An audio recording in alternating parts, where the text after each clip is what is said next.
Et comment ont-ils en fait théorisé ce RIC, donc ce référendum d'initiative citoyenne? Parce que c'est vrai que ça a été une revendication qui a été portée, qui a été portée tout au long d'ailleurs des fameux samedis, mais parce que le référendum existe en France, hein. Donc en Belgique, le référendum est connoté négativement pour des raisons historiques, mais c'est vrai qu'en France, il a été utilisé, hein, donc, sous la Ve République notamment.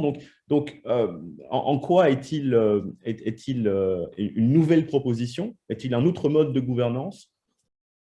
Et puis, en quoi, et ça, je reviens peut-être au thème central de ton livre, en quoi ce RIC contribue-t-il à l'élaboration d'un nouveau contrat social? Hmm. Qui serait finalement, si je comprends bien, euh, qui ferait fi ou qui ferait l'économie des intermédiaires de la représentation. Est-ce que c'est vers cela, d'une certaine manière, que désirait alors je parle au passé, mais les Gilets jaunes existent encore, mais désirait s'orienter les Gilets jaunes?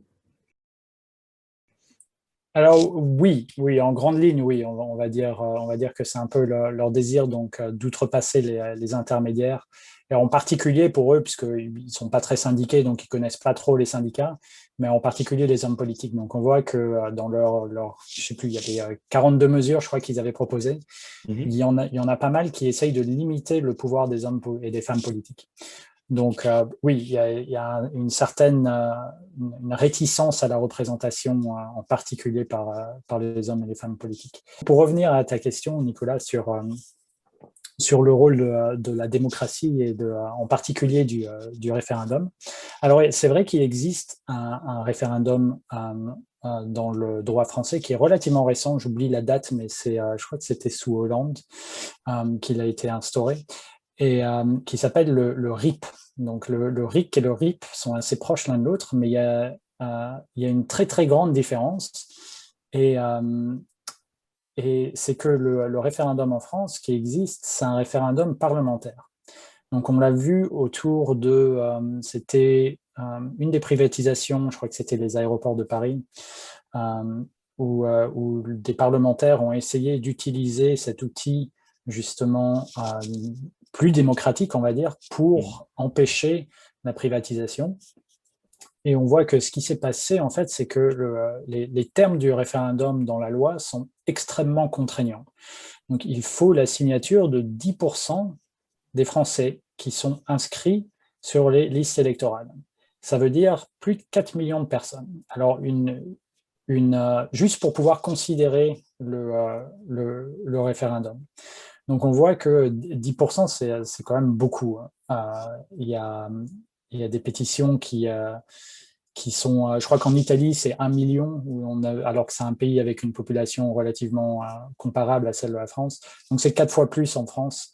Donc, c'est une grosse contrainte par rapport au référendum. Et en fait, il n'y a jamais eu de référendum qui n'a pas été instauré justement par le président de la République et par le gouvernement. Donc, il y a des référendums en France, mais ce sont des outils qui sont utilisés par la classe politique, et même le nouveau référendum donc d'initiative parlementaire n'est pas vraiment un outil adapté à la démocratie contemporaine. D'ailleurs, comme il n'a jamais été utilisé, on voit bien que c'est pas vraiment un outil très prisé par les parlementaires. Et le dernier référendum en France, c'est 2005. Donc ça fait quand même longtemps. Il y a eu beaucoup de référendums sous la Ve République, mais depuis le référendum de 2005, qui a été un peu un choc pour la classe politique française, donc c'est Le nom. le non au projet de constitution pour l'Europe, euh, et, qui est passé après par la suite, euh, après un peu de rebranding. Mais, euh, mais on voit que en fait, il y a eu un choc, je pense, dans la classe politique qui est devenu plus ou moins contre le référendum à partir de cette année-là. Donc, il y a pas vraiment d'obligation dans la Constitution française d'avoir un référendum. Il y a une possibilité, mais il n'y a pas d'obligation. Donc, à mon avis, on n'en verra pas. Après, les prévisions en politique peuvent s'avérer de courte durée, mais à mon avis, on n'en verra pas de sitôt. des référendums, parce que la classe politique a un peu peur des conséquences d'un référendum après 2005. Donc il n'y en a pas eu en 16 ans, ce qui est un record sous la Ve République, et il n'y en aura probablement pas dans l'avenir à court terme, hein. On verra ce qui se passe dans les élections de l'année prochaine, mais à mon avis, on est reparti pour au moins 6 ans sans référendum, disons, sans faire de prédiction par rapport aux élections, mais on verra. Donc, donc il n'y a plus vraiment de perspective pour le référendum en France.